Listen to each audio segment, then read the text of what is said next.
ഞാനൊരു കാര്യം ചോദിക്കട്ടെ, നമ്മൾ എന്താണ് ഇപ്പൊ ഡിസ്കസ് ചെയ്തുകൊണ്ടിരിക്കുന്നത്? ഈ കേരളത്തിൽ എന്താണ് ഇപ്പൊ ചർച്ച ചെയ്തുകൊണ്ടിരിക്കുന്നത്? അമ്മേനെ പറ്റിയിട്ടും ഒരുപാട് സിനിമാ നടന്മാരെ പറ്റിയിട്ടും അവിടുത്തെ ഒരുപാട് ഇഷ്യൂസ് ഒക്കെയാണ് നമ്മളിപ്പോ ഡിസ്കസ് ചെയ്യേണ്ടിയിരിക്കുന്നത്. ഓക്കെ, അതൊക്കെ സംബന്ധിച്ച് അത് റെലവെന്റ് ആയിട്ടുള്ള ഒരു ടോപ്പിക് തന്നെയാണ്. അതിനെ പറ്റിയിട്ട് എനിക്ക് യാതൊരു പരാതിയില്ല. പക്ഷെ കേരളം ഇപ്പൊ ഡിസ്കസ് ചെയ്യേണ്ട ടോപ്പിക് മുല്ലപ്പെരിയാർ മാത്രമാണ്. അതല്ലാണ്ട് ഈ പറയുന്ന അമ്മയും അങ്ങനെയുള്ള സംഭവങ്ങളൊന്നല്ല ശരിക്കും നമ്മളിപ്പോ ഡിസ്കസ് ചെയ്യേണ്ടത്. അതായത് നമ്മുടെ എല്ലാവരുടെ തലയ്ക്ക് മുകളിൽ ഒരു സംഭവം ഇങ്ങനെ നിൽക്കുന്നുണ്ട്. അതിന്റെ ഒരു ഡീകമ്മീഷൻ എത്രയും പെട്ടെന്ന് ചെയ്യേണ്ട ഒരു നടപടികളൊക്കെയാണ് ശരിക്കും, അതിനെ പറ്റിയിട്ടൊക്കെയാണ് ശരിക്കും മാധ്യമങ്ങളും ഈ പറയുന്ന സോഷ്യൽ മീഡിയ ഒക്കെ ഡിസ്കസ് ചെയ്യേണ്ടത്. അല്ലാണ്ട് ഈ പറയുന്ന ചെറിയൊരു പ്രൈവറ്റ് ആയിട്ടുള്ള ഒരു അസോസിയേഷൻ, അതായത് നമ്മുടെ സമൂഹത്തിൽ ഒരു മൈനോറിറ്റിയാണ് ശരിക്കും പറഞ്ഞാൽ ഈ മലയാളം ആക്ടേഴ്സിനൊക്കെ പറയുന്നത്. ആ ഒരു പ്രൈവറ്റ് ആയിട്ടുള്ള ഒരു അസോസിയേഷനിൽ ചെറിയ ഇഷ്യൂസ് ഒക്കെ ഉണ്ടായി. അതായത് ഒരുപാട് വർഷങ്ങളായിട്ട് ഒരുപാട് ഇഷ്യൂസ് ഒക്കെ നടക്കുന്നുണ്ട് നമ്മുടെ മലയാള സിനിമയിലും കാര്യങ്ങളൊക്കെ. അത് നമ്മൾ പണ്ട് പോലെ കേൾക്കുന്ന ഒരുപാട് കാര്യങ്ങളാണ്. അതിനെ പറ്റിയിട്ട് ഒരുപാട് റിപ്പോർട്ടും കാര്യങ്ങളൊക്കെ കിട്ടുകയും അത് ഒരു സമയത്ത് അതിങ്ങനെ ഒളിപ്പിച്ച് വെക്കുകയും പിന്നെ പുറത്തു കൊണ്ടുവരികയും അതൊക്കെ ഓക്കെ, അതൊക്കെ അതിന്റെ വഴിക്ക് നടന്നോട്ടെ. പക്ഷേ നമ്മൾ എല്ലാവരും ഈ കേരളത്തിലുള്ള എല്ലാവരും ഇതിനെപ്പറ്റി ഡിസ്കസ് ചെയ്യേണ്ട ആവശ്യമുണ്ടോ എന്നുള്ളൊരു സംശയം എനിക്കുണ്ട്. അതായത് ഇപ്പൊ എന്റെ വീടിന്റെ അടുത്ത് ഒരു കമ്പനി ഉണ്ടെന്ന് വെക്കാം, ഒരു പ്രൈവറ്റ് ആയിട്ടുള്ള ഒരു കമ്പനി ഉണ്ട്. ആ കമ്പനിനകത്ത് ഒരുപാട് ആൾക്കാർ വർക്ക് ചെയ്യുന്നുണ്ട്. അവിടെ വെച്ച് എന്തെങ്കിലും ആ കമ്പനിയുടെ അകത്ത് വെച്ച് ഇന്റേണലി എന്തെങ്കിലും ഒരു സംഭവം സംഭവിച്ചു, അല്ലെങ്കിൽ അവരുടെ ഈ പറയുന്ന പോലത്തെ എന്തെങ്കിലും ഒരു ഇഷ്യൂ സംഭവിച്ചു എന്ന് വിചാരിക്കാം. അത് നമ്മുടെ കേരളം മുഴുവനും ഇങ്ങനെ ഡിസ്കസ് ചെയ്ത് അതിനെ പറ്റിയിട്ട് ഒരുപാട് കാര്യങ്ങൾ അറിയുകയും അത് ആരാണ് ഇപ്പൊ ഇതിൻ്റെ അകത്തുള്ള ഈ പവർ ഗ്രൂപ്പ് എന്നൊക്കെ പറയുന്നത്. എനിക്ക് കേട്ട് സത്യം പറഞ്ഞെങ്കിൽ ചിരി വന്നു. ആ പവർ ഗ്രൂപ്പ് എന്നൊക്കെ ഉള്ള ഒരു പേരൊക്കെ വെച്ചിട്ട് എൻ്റെ അപ്പൊ അങ്ങനെ അതൊക്കെ നമ്മളിങ്ങനെ അതൊക്കെ അറിയേണ്ട ആകാംക്ഷയാണ് മലയാളികൾക്കുള്ളത്. ബാക്കിയൊക്കെ സോൾവ് ആയിട്ടോ. നമ്മുടെ മുല്ലപ്പെരിയാർ ഡാമിന്റെ ഇഷ്യൂസ് സോൾവ് ആയി. അത് നാളെ ഡീകമ്മീഷൻ ചെയ്ത് പുതിയ ഡാം കൊണ്ട് വെക്കാൻ വേണ്ടി. പിന്നെ നമ്മുടെ ഈ മറ്റേ വയനാട്ടിലത്തെ ആ സംഭവങ്ങളൊക്കെ സോൾവ് ആയി, എല്ലാം സെറ്റാണ്, എല്ലാം കഴിഞ്ഞിട്ട് ഇരിക്കുകയാണ്. ഇപ്പൊ അടുത്ത ഇത് ഇഷ്യൂ ആയിട്ട് വന്നേക്കാണ്. ഇപ്പൊ ഈ പറയുന്ന നമ്മുടെ ഫിലിമിന്റെ ഇഷ്യൂ ആയിട്ട് വന്നേക്കുന്നത്. ഏകദേശം ഒരു 2-2.5 ആഴ്ച മുമ്പാണ് ഈ ഒരു മുല്ലപ്പെരിയാറിന്റെ ഇഷ്യൂസ് ഒക്കെ പൊങ്ങി വന്നത്. അത് എങ്ങനെ വന്നതെന്ന് നിങ്ങൾക്കറിയാം. അതായത് നമ്മുടെ വയനാട്ടിലത്തെ ആ ഒരു ലാൻഡ് സ്ലൈഡിന്റെ ഒരു ആഫ്റ്റർ എഫക്റ്റ് ആയിട്ടാണ് ശരിക്കും ഇതൊക്കെ പൊങ്ങി വന്നത്. അതിന് ഒരുപാട് വർഷങ്ങൾക്ക് മുമ്പ് തന്നെ ഈ മുല്ലപ്പെരിയാറിന്റെ ഡാം വന്നിട്ടുണ്ടായിരുന്നു. ഇതിനെ പറ്റിയിട്ടുള്ള സംഭവങ്ങളൊക്കെ വന്നിട്ടുണ്ടായിരുന്നു. അതിങ്ങനെ വരും, പീക്ക് ടൈമിൽ നിൽക്കും, അത് പിന്നെ ഡിപ്പ് ചെയ്യും. അതിനെ ഇൻട്രസ്റ്റ് ആൾക്കാരെ ഇൻട്രസ്റ്റ് പോകാനുണ്ട് ശരിക്കും. അതാണ് ശരിക്കും എനിക്ക് തോന്നിയിട്ടുള്ളത്. അത് കഴിഞ്ഞിട്ട് പിന്നെ എന്തെങ്കിലും ഒരു സംഭവം വരുമ്പോൾ പിന്നെ നല്ല നല്ല കുത്തനായിട്ട് ഇങ്ങനെ ഹൈ പീക്കിലേക്ക് വരും. അത് പിന്നെ വേറെ എന്തെങ്കിലും ഒരു ഇഷ്യൂ വരും, സോഷ്യൽ ഇഷ്യൂ വരുമ്പോൾ അത് പിന്നെ ഇങ്ങനെ താഴത്തേക്ക് ഡിപ്പ് ആവും. ശരിക്കും അങ്ങനെയാണ് ശരിക്കും വേണ്ടത്. എനിക്ക് ഈ ഒരു വീഡിയോയിലൂടെ പറയാനുള്ളത്, നമ്മളിപ്പോൾ ഡിസ്കസ് ചെയ്യേണ്ടത്, നമ്മളിപ്പോൾ ഇവിടെ ചർച്ച ചെയ്ത് ശരിയാക്കേണ്ടത് ഈ പറയുന്ന മുല്ലപ്പെരിയാർ ഡാമിന്റെ ഇഷ്യൂ മാത്രമാണ്. അതൊന്ന് സെറ്റാക്കി കഴിഞ്ഞാൽ നമുക്ക് വേറെ എന്തെങ്കിലും എന്താണെന്ന് വെച്ചാൽ നിങ്ങൾ പറഞ്ഞോ, ഒരു വിഷയമില്ല. പക്ഷെ ഇത് നമ്മൾ ശരിക്കും മറക്കരുത് എന്നുള്ളൊരു കാര്യം എനിക്ക് പറയാനുണ്ട്. ഇപ്പൊ ഞാൻ കഴിഞ്ഞ കുറച്ച് ദിവസങ്ങളിൽ ഞാൻ ഇങ്ങനെ ന്യൂസ് അത്യാവശ്യം സ്ഥിരമായിട്ട് കാണുന്ന ഒരാളാണ്. അപ്പൊ എല്ലാത്തിനും ഒരു വാക്ക് പോലും വെറുതെ മുല്ലപ്പെരിയാറിന്റെ മുല്ല എന്തെങ്കിലും ഒന്ന് പറഞ്ഞായിരുന്നെങ്കിൽ എനിക്കൊരു സമാധാനമായിരുന്നു. ഇപ്പൊ അതുപോലും പറയണില്ല. എല്ലാവർക്കും ആരാണ് ആ 15 പേര്, ആ പവർ ഗ്രൂപ്പ്, ആ പവർ ഗ്രൂപ്പിലുള്ള 15 പേര് ആരാ?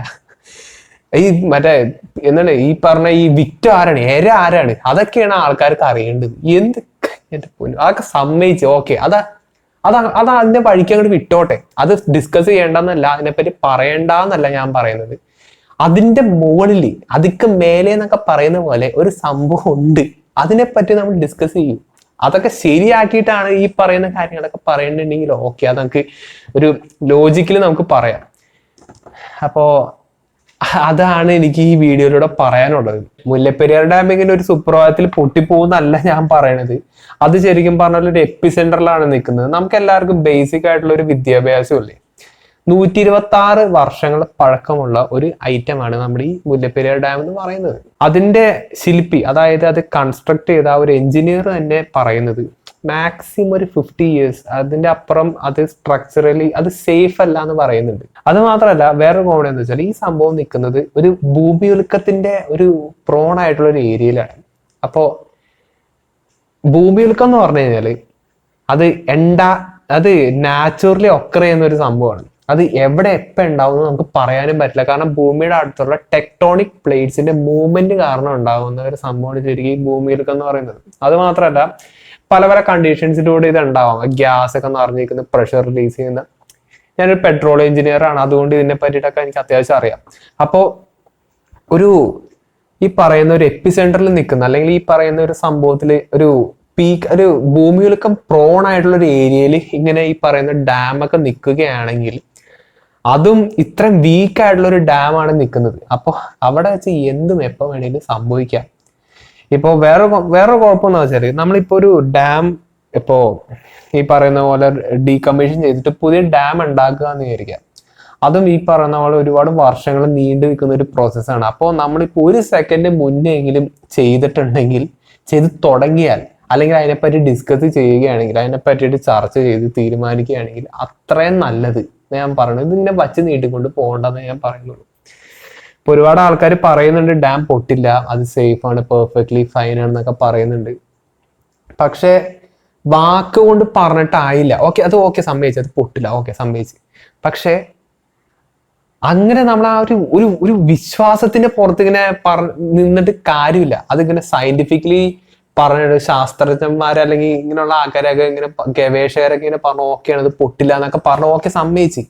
പക്ഷെ ഈ സയൻസ് എന്ന് പറഞ്ഞ സംഭവമില്ലേ, ഞാനിപ്പോ ഈ ചാനലിൽ ചെയ്യുന്ന സയൻസ് വീഡിയോസ് ആണ്. ഈ സയൻസ് എന്ന് പറഞ്ഞത് എപ്പോ വേണമെങ്കിലും മാറ്റാവുന്ന ഒരു സംഭവമാണ്. ഇപ്പോ ഞാൻ പറയാം, ഇപ്പൊ നമ്മുടെ ഗ്രാവിറ്റി എന്ന് പറയുന്ന സംഭവമില്ലേ, ആ ഗ്രാവിറ്റി എന്ന് പറയുന്ന സംഭവത്തിന് ലോ, നമ്മൾ ഇത്രയും നാളായിട്ട് ഇങ്ങനെ ടെക്സ്റ്റ് ബുക്കുകളൊക്കെ പഠിച്ചു വരുന്ന ഒരു ലോ ഉണ്ട്. ആ ലോ വേണമെങ്കിൽ നാളെ മാറാം. അതുപോലെ തന്നെയാണ് ഈ സയന്റിഫിക്കലി തെളിയിച്ചു എന്ന് പറയുന്നതിന് ശരിക്കും ഒരു അർത്ഥമില്ല. നമ്മുടെ ആ ഒരു ലോജിക്കും അവിടെ ശരിക്കും ആക്ട് ചെയ്യണം എന്നാണ് എൻ്റെ ഒരു അഭിപ്രായം. ഒരു സയൻസ് പേഴ്സൺ ആയിട്ടുള്ള എൻ്റെ ഒരു അഭിപ്രായമാണ് പറയുന്നത്. അത് നമ്മുടെ ചാനലിൽ എന്തെങ്കിലും ഒരു വീഡിയോ ചെയ്ത് ബ്ലാക്ക് ഹോൾസിനെ പറ്റിയിട്ടൊക്കെ വീഡിയോ ചെയ്ത് കഴിഞ്ഞാൽ ഒരുപാട് ആൾക്കാർ കമന്റ് ചെയ്യുന്ന ഒരു സംഭവമാണ്. അത് പെർഫെക്റ്റ്ലി ഒരു ലോജിക്കാണ്. സയൻസ് എന്ന് പറഞ്ഞു കഴിഞ്ഞാൽ ട്രൈഡ് ആൻഡ് ടെസ്റ്റഡ് ആയിട്ടുള്ള ഒരു സംഭവമല്ല. ഇന്ന് പറയുന്നതായിരിക്കില്ല, നാളെ അതിന്റെ ഒരു ബെറ്റർ വേർഷൻ നാളെ കണ്ടുപിടിച്ചാൽ, അല്ലെങ്കിൽ ഇന്നത്തെ ആ ഒരു തിയറി തെറ്റാണെന്ന് കണ്ടു കഴിഞ്ഞാൽ നാളെ ഈ വേറൊരു തിയറി കണ്ടു കഴിഞ്ഞാൽ നമ്മൾ ആ തിയറി ഫോളോ ചെയ്യുള്ളൂ. ആ തിയറി നമ്മുടെ ഫ്യൂച്ചർ സ്റ്റുഡൻസിനെ പഠിപ്പിക്കുകയുള്ളൂ. അപ്പോൾ ഈ പറയുന്ന ആൾക്കാരൊക്കെ മറ്റേ ഈ സാധനം പൊട്ടില്ല എന്നൊക്കെ ഇങ്ങനെ പറഞ്ഞ അതിന്റെ വിശ്വാസത്തിൽ ദയവ് ചെയ്ത് ആരും ഇരിക്കരുത്. ഇത് പൊട്ടാണ്ടിരിക്കോ അത് രണ്ടാമത്തെ കാര്യം. നമുക്കിവിടെ ആദ്യം ചെയ്യേണ്ടത് ഇത് ഡീകമ്മീഷൻ ചെയ്യാന്നുള്ളതാണ്. പഴയ സാധനമാണ്, അതങ്ങൾ കളഞ്ഞേക്ക്. നമ്മളിപ്പോ ഈ തമിഴ്നാട്ടിലുള്ള ആൾക്കാരായിക്കോട്ടെ, കേരളത്തിലുള്ള ആൾക്കാരായിക്കോട്ടെ, ഞാനിപ്പോ അതിനെ പറ്റിയിട്ട് ഒരുപാട് നോക്കിയപ്പോൾ തമിഴ്നാട്ടിലുള്ള ആൾക്കാരുടെ ഇതിന്റെ അതോറിറ്റി ഉള്ളതെന്നൊക്കെ ഞാൻ അവിടെയൊക്കെ ആയിട്ട് കണ്ടു. ഓക്കെ, ഇപ്പൊ ഞാൻ പറയട്ടെ, ഞാൻ അങ്ങനെ സോഷ്യലി ആയിട്ട് നിൽക്കുന്ന ഒരാളൊന്നല്ല. ഇങ്ങനെ ഈ പൊളിറ്റിക്സ് ആയിട്ട് എനിക്ക് ഒട്ടും താല്പര്യമില്ലാത്തൊരു സംഭവമാണ്. അപ്പോ എനിക്ക് അതിനെപ്പറ്റി കറക്റ്റ് ആയിട്ട് അറിയില്ല. അതിപ്പോ ഞാൻ തുറന്നു പറയുന്നു. അപ്പൊ ഈ തമിഴ്നാട്ടിലുള്ള ആൾക്കാരായിക്കോട്ടെ, അവരെ സമ്മതിക്കുന്നില്ല, അവർക്ക് ഇത്രയും 999 വർഷത്തെ ടെൻഡറോ അങ്ങനെ എന്തൊക്കെ കേട്ടായിരുന്നു. അപ്പൊ അതൊക്കെ ഓക്കെ സമ്മതിച്ച്. പക്ഷെ ബേസിക്കലി തമിഴ്നാട്ടിലുള്ള ആൾക്കാരാണെങ്കിലും മലയാളികളാണെങ്കിലും രണ്ടുപേരും മനുഷ്യന്മാരാണോ? അവർക്ക് ഇതൊക്കെ ഉണ്ടാവില്ലേ, ഒരു ഇതുണ്ടാവൂലേ? ഈ സംഭവം പൊട്ടിയാൽ in case of a breakage എത്ര പേരുടെ ലൈഫ് നഷ്ടപ്പെടുന്നു അറിയാം. നമ്മളിപ്പോ ഈ പറഞ്ഞ ആലുവ എറണാകുളം ഈ പെരുമ്പാവൂരായ സംഭവങ്ങളൊന്നും ഇല്ലെന്നൊക്കെയാണ് ഒരുപാട്. ഞാൻ കഴിഞ്ഞ ദിവസം ഒരു സിമുലേഷൻ്റെ ഒരു വീഡിയോ ചെയ്തായിരുന്നു. അത് നോക്കി നമ്മൾ ഈ മുല്ലപ്പെരിയാർ പൊട്ടിക്കഴിഞ്ഞാൽ അതിന്റെ ആ ഒരു സംഭവം നമ്മൾ കമ്പ്യൂട്ടറൈസ് ചെയ്തിട്ട് അതിനെപ്പറ്റി ഒരു വീഡിയോ തന്നെ മുകളിൽ ഇങ്ങനെ ലിങ്ക് ചെയ്ത് കാണിക്കും. ഞാനിപ്പോ ഇങ്ങനെ സ്ക്രോൾ ചെയ്തോണ്ടിരിക്കുകയാണ്. എല്ലാത്തിനും ഇങ്ങനെ കാണിച്ചുകൊണ്ടിരിക്കുന്നത് ലേറ്റസ്റ്റ് ന്യൂസ്. അമ്മയിലത്തെ ഇങ്ങനെ ആളിങ്ങനെ വെളിപ്പെടുത്തി അങ്ങനെ പണ്ടത്തെ കഥകൾ, പ്രമുഖ നടൻ എന്നൊക്കെ പറഞ്ഞ് എന്റെ പൊന്നു. ഓക്കെ സമ്മതിച്ച്. TRP എന്ന് പറഞ്ഞ സംഭവമൊക്കെ ഇമ്പോർട്ടൻ്റ് ആണ്. ഒരു ഫേം വർക്ക് ചെയ്യണമെങ്കിൽ അവർക്ക് പ്രോഫിറ്റബിൾ ആയിരിക്കണം. അത് ഈ പറയുന്ന ന്യൂസ് ചാനൽസ് ആയിക്കോട്ടെ, യൂട്യൂബ് ചാനൽസ് ആയിക്കോട്ടെ, അവർക്ക് മാക്സിമം വ്യൂവേഴ്സ് കിട്ടിക്കഴിഞ്ഞാൽ അവർക്ക് അത്രയും ലാഭമുണ്ട്. അവർക്ക് അതിന്റെ ഒരുപാട് കാര്യങ്ങളൊക്കെ ചെയ്യേണ്ടത്. അത് നമ്മുടെ ബിസിനസ് അല്ല. പക്ഷെ വിഷ്വൽ മീഡിയ, അതായത് ഈ പറയുന്ന ന്യൂസ് ചാനൽസ് ആയിക്കോട്ടെ, ഈ പറയുന്ന ഡിസ്കഷൻസ് ആയിക്കോട്ടെ, ഇതൊക്കെ ഇതിൽ മാത്രം എപ്പോഴും ഒരു 100% ഓഫ് ദ ടൈം ഇതിൽ മാത്രം ഫോക്കസ് ചെയ്യരുത്. ഇങ്ങനത്തെ ഒരു സംഭവം കൂടി ഉണ്ട് എന്നുള്ളൊരു കാര്യം ഞാൻ നിങ്ങളൊന്ന് ഓർമ്മിപ്പിക്കാൻ വേണ്ടിയിട്ടാണ് ഈ ഒരു വീഡിയോ ചെയ്തത്. ഇതിപ്പോ എൻ്റെ ഒരു സംസാര സ്റ്റൈൽ ഇതാണ്. സാധാരണ എൻ്റെ വീഡിയോസ് കാണുമ്പോൾ നിങ്ങൾക്ക് ഒരുമാതിരി ഫാസ്റ്റ് ബേസ്ഡ് ആയിട്ടുള്ള വീഡിയോ, അത് ഞാൻ ആ വീഡിയോക്ക് വേണ്ടി ചെയ്യുന്നതാണ്. ഓക്കെ, നിങ്ങളുടെ സമയം കളയണ്ടെന്ന് പറഞ്ഞിട്ടാണ് ഞാൻ സ്പീഡിൽ പറയുന്നത്. ഞാൻ ഇങ്ങനെയാണ് സംസാരിക്കുന്നത്. ഓക്കെ, അപ്പോ അതെനിക്കൊന്ന് പറയണമെന്ന് തോന്നി. ഞാൻ വിചാരിച്ചില്ലേ അന്ന് ആ അമ്മയുടെ അല്ല നമ്മുടെ മുല്ലപ്പെരിയാറിന്റെ ഇഷ്യൂ വരുമ്പോ എനിക്ക് സത്യം പറഞ്ഞ ഒരു സമാധാനം വരുന്നു എനിക്ക്. ഇപ്പോഴെങ്കിലും കേരളം ഇതിനെ പറ്റിയിട്ടൊന്ന് സീരിയസ് ആയിട്ട് സംസാരിക്കുന്നുണ്ടല്ലോ. അത് മന്ത്രി തലത്തിലൊക്കെ ഇങ്ങനെ എത്തുമല്ലോ എന്നൊക്കെ ഒരു പ്രതീക്ഷ എനിക്ക് ഉണ്ടായിരുന്നു. കാരണം നമ്മളൊക്കെ ജീവിച്ചു തുടങ്ങിയ ആൾക്കാരാണ്. അപ്പൊ നമുക്കൊക്കെ ഇനി ഒരുപാട് ജീവിക്കാനുണ്ട്. ഇപ്പൊ ഈ കാണുന്ന വീടില്ലേ, ഞങ്ങളിപ്പോ ഈ ഇടയ്ക്ക് പണിതാണ്, ഒരു വർഷമായിട്ട് ഈ വീടൊക്കെ പണിതിട്ട്. ഇതൊക്കെ പെരിയാറിന്റെ തൊട്ടടുത്ത് കിടക്കുന്ന വീടാണിത്. അപ്പൊ അങ്ങനെ വെള്ളം 2018 ഇത് ആ ഫിഷ് ടാങ്ക് ഉണ്ടല്ലേ, ആ ഫിഷ് ടാങ്കിന്റെ ലെവലിലൂടെ വെള്ളം കയറിയതാണ്. ഇതിന് കൂടുതൽ വെള്ളം കയറിയ സ്ഥലങ്ങൾ ഉണ്ട്, ഇല്ല എന്നല്ല. അപ്പൊ അതൊക്കെ കൊണ്ടാണ് ഞാനിങ്ങനെ പറയുന്നത്. അപ്പൊ നമ്മളിപ്പോ ഡിസ്കസ് ചെയ്യേണ്ട ഒരു പീക്ക് സംഭവം ഇവിടെ ഉള്ള സ്ഥിതിക്ക് നമ്മൾ ഈ അത് ഇതെന്നൊക്കെ പറഞ്ഞോ, അതിൽ തന്നെ ഇങ്ങനെ ഫോക്കസ് ചെയ്യരുത് എന്നാണ് എനിക്ക് പറയാനുള്ളത്. അപ്പോ അത്രയൊക്കെ തന്നെ ഉള്ളൂ. എനിക്ക് സത്യം പറഞ്ഞ ഈ ഹാഷ് ടാഗിന്റെ പരിപാടി ഒന്നും അറിയില്ല. ഇപ്പൊ #, ഡീകമ്മീഷൻ മുല്ലപ്പെരിയാർ, #സേവ് കേരള, അങ്ങനത്തെ. ഞാൻ പറയട്ടെ, ഞാൻ ഈ യൂട്യൂബ് ചെയ്യുന്ന ഒരാളാണ്, ഓക്കെ, സമ്മതിച്ച്. പക്ഷെ എനിക്ക് യൂട്യൂബിനെ പറ്റിയിട്ട് അങ്ങനെ ഐഡിയ ഇല്ലാത്ത ഒരാളാണ്, മനസ്സിലായില്ലേ? അതിന്റെ വർക്കിംഗ് എങ്ങനെയെന്നും അതിന്റെ ഈ അൽഗോറിതം ഇപ്പൊ കഴിഞ്ഞ പ്രാവശ്യത്തെ യൂട്യൂബിന്റെ പരിപാടിക്ക് ഇപ്പൊ അതിൽ വലിയ കാര്യമില്ലെന്ന് ഞാൻ കേട്ടു. ഓക്കെ, അങ്ങനെയുള്ള കാര്യങ്ങളൊന്നും എനിക്ക് വലിയ ഐഡിയ ഇല്ലാത്ത ഒരാളാണ്. എനിക്ക് ചെയ്യേണ്ടതെന്ന് വെച്ച് കഴിഞ്ഞാൽ, നമ്മൾ ചെയ്യണം വീഡിയോസ് മാക്സിമം ക്വാളിറ്റിയിൽ ചെയ്യണം എന്നുള്ള ഒരു ആഗ്രഹം ഉള്ള ഒരാളാണ് എനിക്ക്. അതിന് ഒരുപാട് പേര് എനിക്ക് അപ്രിസിയേഷനും തരുന്നുണ്ട്. കാരണം നമ്മുടെ വീഡിയോസ് വേറിട്ട് നിൽക്കുന്നുണ്ട്. എന്ത് തന്നെയായാലും എനിക്ക് ഈ ഒരു കാര്യം നിങ്ങളുടെ അടുത്ത് പറയണം എന്ന് തോന്നി. പിന്നെ ഒരുപാട് പേര് എനിക്ക് ഇൻസ്റ്റയിൽ മെസ്സേജ് അയക്കുന്നുണ്ട്, ഒരുപാട് ആൾക്കാർ എനിക്ക് മെസ്സേജ് അയക്കുന്നുണ്ട്. പക്ഷെ അതെനിക്ക് നോക്കാൻ സമയമില്ലാത്തതുകൊണ്ടാണ്. കാരണം പേഴ്സണൽ ആയിട്ടുള്ള ഒരുപാട് ഇഷ്യൂസ് ഉണ്ട്, പിന്നെ അടുത്ത് ചെറിയൊരു ഇഷ്യൂസ് ഒക്കെ ഉണ്ടായതുകൊണ്ടാണ് എനിക്കിത് നോക്കാൻ തിരക്കിലായതുകൊണ്ടാണ്. അല്ലെങ്കിൽ ഞാൻ എല്ലാ ആഴ്ചകളിലും എല്ലാവർക്കും തന്നെ റിപ്ലൈ കൊടുക്കുന്നതാണ്. പക്ഷെ എനിക്കിപ്പോൾ അത് പറ്റിയിട്ടില്ല.